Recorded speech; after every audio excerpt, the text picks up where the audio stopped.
Now, before you seal your beautiful painting, what I would recommend is doing some type of demo painting. So what I did here was I put some inks down and I put some saran wrap on the top of it. It makes this really cool little pattern, which makes for a great background, or you can even really matte and frame this as it is. Inks, you can't go wrong. They're just beautiful no matter what you do with them.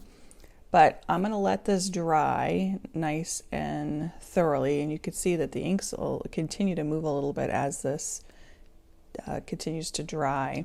And so you could throw, if you threw a mat on that, that's beautiful just as is if you wanted to. You could throw some dragonflies in there. You could do some other little things to it.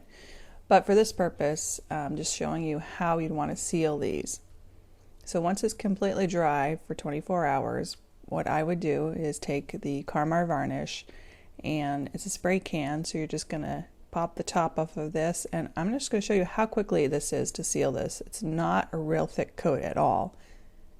So you're just going to lightly spray it all the way over, and that's it. And you're just going to let that dry for about 15 minutes. And you want to do this in a very well ventilated area because it's very strong smelling. And you would go ahead and do this a second coat once that first coat is dry. And what I want to show you, you can see how glossy it is. It looks pretty. What I want to show you is if you don't use the Kamar varnish, if you just went to use another type of sealant. So this is a tile that I have here, and this is just a clear glaze. So depending on what is in these finishes, the alcohols will react to it. So for this particular one, if I spray a nice thick coat of this, you can see it reactivates the inks and they move on you. So this is one of the #1 problems a lot of people have when they're first starting out with alcohol inks, and they ruin their pictures.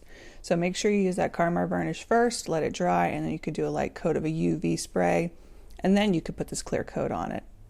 But what I would recommend is going ahead and, for the Yupo paper, doing your sealants, making sure you have your UV spray on top of it once that's done. And then I would always protect it behind an ultraviolet museum glass. And make sure you keep it out of the sun because the inks do fade in sunlight. So good luck with it.